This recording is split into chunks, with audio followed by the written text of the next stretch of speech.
great traditions, they all agree that there are at least 4, usually 5 major states of consciousness that everybody has access to.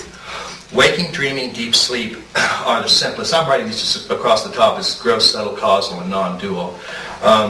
The waking state, dreaming state, deep, formless sleep state. What we find is that if you take somebody at a particular stage of development, and here I'm using the simple Gene Gebser stages. So I've written archaic, magic, mythic or traditional, rational or modern, pluralistic or postmodern, and integral or higher. And again, there are several higher stages. We're not saying that integral is the very highest. But this is enough for us to work with. You can be at a traditional mythic stage. And if you experience these states, you'll interpret it in those terms. Because you only have the mind to interpret what's arising. And so we get a grid here that shows these, in this case, 1, 2, 3, 4, 5, 6, 24 different types of spiritual experience that you can have. In the gross waking state, if we look at states just very briefly to show what's involved, in the waking state, for example, you might have a peak experience where you're one with everything that's arising. And that's often called nature mysticism. In the dream state, though, one of the first things you notice about the dream state, the way that Vedanta and Vajrayana define it, is there's no gross objects. There's no physical body, there's no nature, there's no Gaia. It's just a subtle realm of images and light and feelings and emotions. And that's a kind of deity mysticism, if you feel one with luminosity or light that's not merely from the physical realm. So that subtle deity mysticism is typical of a dream state peak experience.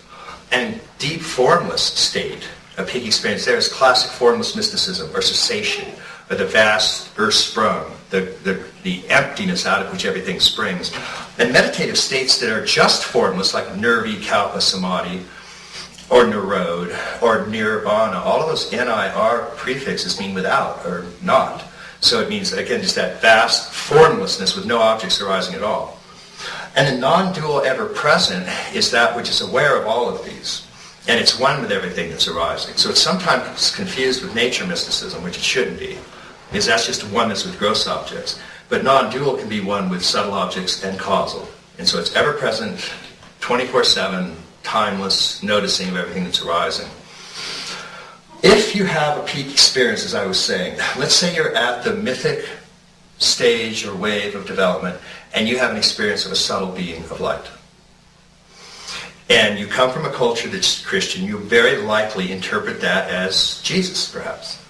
And because you're at an ethnocentric level of development, you will believe that unless somebody has an experience of Jesus, they can't be saved.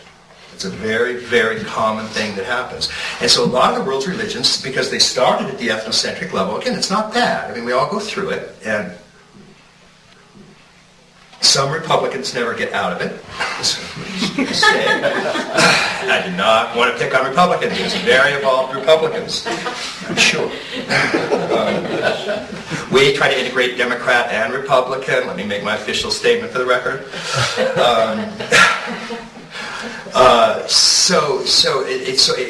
It's very common. It's culturally molded. If you're in China or in Southeast Asia and you have an experience of light, it might very well have 10,000 arms. It might very well be Avalokiteshvara.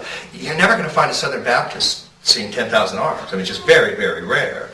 And so the ethnocentric part, though, is nobody can be saved unless they believe my God, or unless they believe my Jesus, or my Jehovah, or my Allah, or my whatever it is. That's very, very common at the ethnocentric level. So, again, but somebody can have, you can be at the rational level of development, like Bertrand Russell was, for example, and he had experience of nature mysticism, but he interpreted it, of course, in rational terms. That's almost all you can do. I want to point out two things in this regard. One is that, I don't care what stage anybody's at, all 4 states are available at all 6 stages. So even a 6-month-old has access to gross, subtle, causal, and non-dual realms of reality, states of consciousness. But a 3-year-old doesn't have access to some of these higher stages. They just haven't grown or developed yet. So as a person unfolds through these stages, they're still going to have access to the states, but they're going to interpret them at the stage they're at.